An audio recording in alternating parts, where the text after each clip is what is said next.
पंजाब में अल्लाह का फजल है, हमें कंफर्टेबल मेजॉरिटी मिल गई है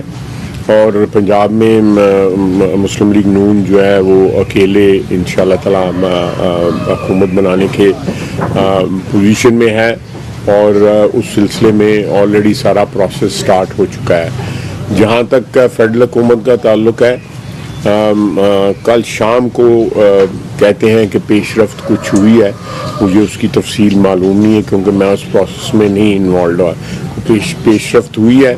लेकिन इस वक्त सबसे अहम बात यह है कि उस तमाम सियासी बरादरी को मद्देनज़र रखना चाहिए कि जब तक पॉलिटिकल स्टेबिलिटी नहीं आएगी, जब तक सियासी जो है इस्तेकाम नहीं आएगा, उस माशी इस्तेकाम जो है वो एक ख्वाब ही रहेगा, वो एक शराब ही रहेगा, वो नहीं आ सकेगा। और आवाम की जो माशी हालात जो हैं वो इसी तरह दिगरगूं रहेंगे और इसी तरह अबतरी का शिकार रहेंगे।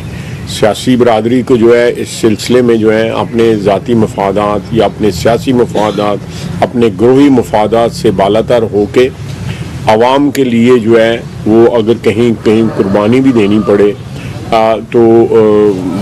जो है वो ज़रूर देनी चाहिए, ताकि सियासी इस्तेकाम का एक तासुर जो है मुल्क के अंदर भी और मुल्क के बाहर भी जाना चाहिए, ताकि माशी इस्तेकाम की तरफ जो है हम मार्च कर सकें।